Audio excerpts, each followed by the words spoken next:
When will we take artificial intelligence seriously?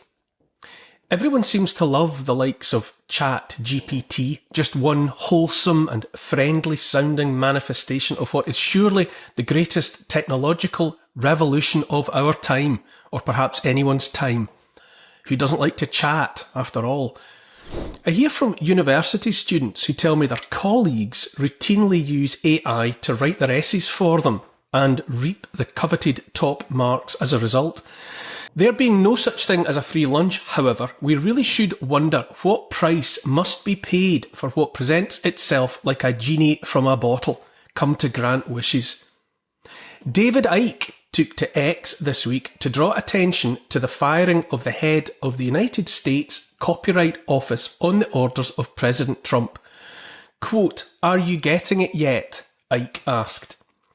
Shira Perlmutter, fired by Trump after report questioning Musk and the AI cabal getting access for free to copyright material to train their AI, he posted.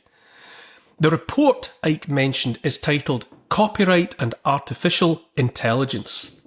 And here I can quote it saying in the introduction, "The groundbreaking technologies involved draw on massive troves of data, including copyrighted works, to enable the extraordinary capabilities they now offer to the public. Do any of the acts involved require the copyright owner's consent or compensation? And to the extent they do, how can that feasibly be accomplished? These issues are the subject of intense debate. Dozens of lawsuits are pending in the United States focusing on the application of copyright's fair use doctrine.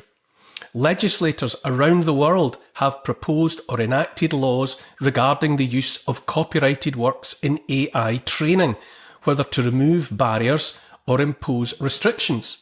The stakes are high and the consequences are often described in existential terms. Some warn that requiring AI companies to license copyrighted works would throttle a transformative technology because it's not practically possible to obtain licenses for the volume and diversity of content necessary to power cutting-edge systems. Others fear that unlicensed training will corrode the creative ecosystem, with artists' entire bodies of works used against their will to produce content that competes with them in the marketplace. The public interest requires striking an effective balance, allowing technological innovation to flourish while maintaining a thriving creative community." End quote. I would say the language used in Shira Perlmutter's report sounds very even-handed, at once acknowledging the transformative potential of AI while seeking to protect the rights of authors, filmmakers and others in the so-called creative industries. After all, why take the months or years to write a book, only to have it instantly cannibalised by AI, having all that effort rendered worthless in a nanosecond, AI taking and giving nothing in return? Why create anything new if creating is your livelihood? If any potential earnings from that creation are instantly hijacked in their entirety by AI's insatiable appetites? And yet David Icke is correct when he reports Perlmutter was sacked as head of the US Copyright Office after submitting the report in question. An article in Politico had it that, quote, "The White House contacted Register of Copyright's Shira Perlmutter Saturday afternoon, informing her that her job leading the US Copyright Office had been terminated. Federal law provides that the Register of Copyrights be appointed by and supervised by the Librarian of Congress, which is a position that requires presidential nomination and Senate confirmation. The previous Librarian of Congress, Carla Hayden, was fired Thursday by the White House with no reason provided in a 2-sentence email. Joe Morell, the top Democrat on the House Administration Committee, which oversees the Library of Congress and US Copyright Office, is alleging it is, quote, no coincidence Trump acted less than a day after Perlmutter refused to rubber stamp Elon Musk's efforts to mine troves of copyrighted works to train AI models. Perlmutter and her office issued a lengthy report about artificial intelligence that included some questions and concerns about the usage of copyrighted materials by AI technology, an industry which Musk is heavily involved in. This action once again tramples on Congress's Article 1 authority and throws a $1 trillion industry into chaos. Morell continued in a statement, "When will my Republican colleagues decide enough is enough?" End quote. At first glance, events like these might sound fringe, niche, and therefore readily to be overlooked as someone else's problem. It seems to me, however, that Perlmutter's report struck the right note in describing the matter as existential. Have you ever seen a headline so biased you couldn't help but laugh? Well, here's how you can cut through the spin and get a clearer picture of what's actually happening out there. We've all seen those news stories. Everything's a catastrophe. Facts are feelings, and even the weather becomes political. If you're tired of wading through sensational headlines and narratives leaning so far left they're practically falling over, consider our partner Ground News. Ground News isn't just another news source, it's a tool that lets you easily spot the spin. Take, for example, the Trump tariffs pause. This story had over 600 articles, 29% on the left, 54% centre, and 17% on the right. Left-leaning coverage, like Bloomberg UK, framed the EU's tariff actions as a measured retaliation to Trump's policies, emphasising the need for predictable trade conditions and using terms like onslaught to describe Trump's approach. Right-leaning outlets, such as the Daily Express, conversely characterised the EU as bottling under pressure and engaging in revenge that the EU merely matched, and highlighting China's high tariffs on US goods. With Ground News, you can quickly spot when a story is disproportionately covered from one side. They're handy bias ratings, which show purported news bias, and blind spot feed, a feed that you can see stories disproportionately covered by one side, make it easy to see what's being exaggerated, underreported, or simply misunderstood. What really convinced us to partner with Ground News is their commitment to transparency and clear information. In a time when algorithms feed us content designed only to hold our attention, not necessarily inform us, Ground News is genuinely refreshing.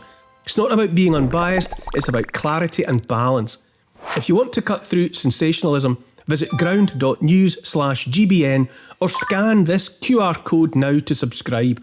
You'll receive 40% off the Vantage plan, giving you unlimited ad-free access to news coverage worldwide. AI has already hoovered up the entire sum of humanity's wisdom to date. When ChatGPT and the like answer questions or write essays or entire books or produce moving images so perfect we can't tell the difference, it's accomplishing its apparent miracles by repurposing in an instant the efforts of millennia. As a wise man said, "We are living inside the body of a whale. There's been plenty to eat, but only because there was a whale." Having already swallowed everything humankind has created, AI, still in the training stage, AI baby steps if you will, is hungry for everything yet to be created by everyone. The Guardian newspaper in December last year carried a story headlined, "OpenAI whistleblower who died was being considered as witness against company." OpenAI is the San Francisco-based company behind the aforementioned ChatGPT, which has been available since 2022. The Guardian story reported how Suchir Balaji, a former OpenAI engineer turned whistleblower, had for 4 years been part of a team training the artificial intelligence systems behind ChatGPT, and later voiced concerns the technology was violating copyright law. According to The Guardian, Balaji was found dead in his San Francisco apartment on 26 November in what police said appeared to be a suicide.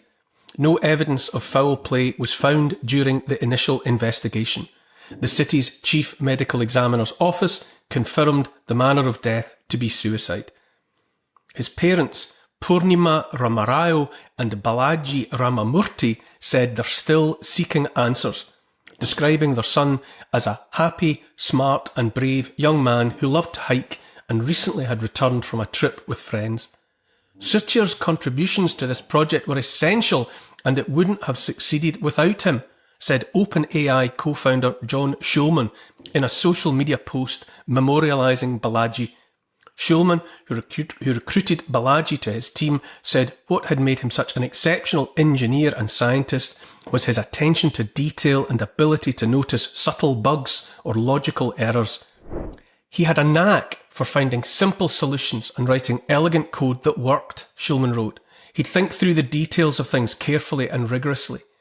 Balaji later shifted to organising the huge data sets of online writings and other media used to train GPT-4, the fourth generation of OpenAI's flagship large language model and a basis for the company's famous chatbot.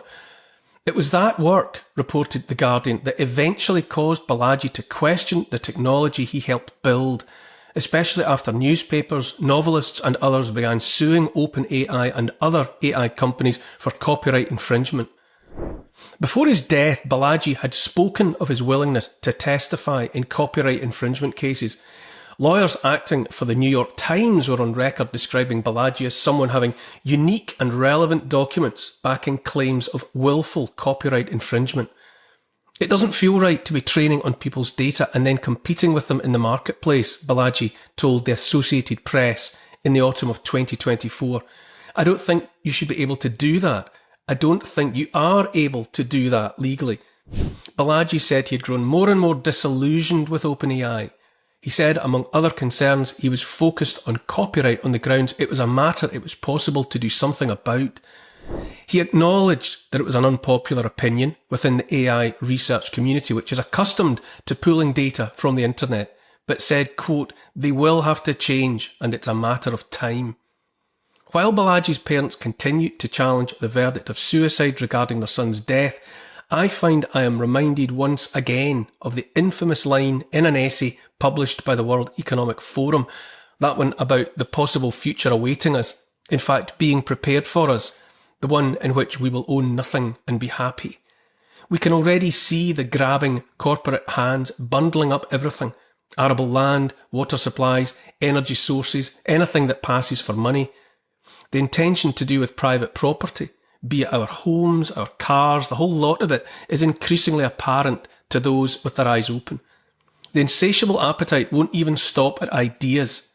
Copyright and patents protect ideas.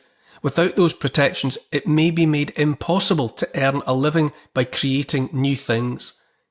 Even if AI is as good as they say it is, doing everything better than we puny, flawed humans can, even so, where will that leave us? In a future where everything is digital, streamed online, read online, we are at the mercy of AI. When in the future someone wants to read A Tale of Two Cities, or the Constitution of the United States of America, or the Bible, we will have to trust that the versions presented are as their creators intended and not edited to suit the masters of the future.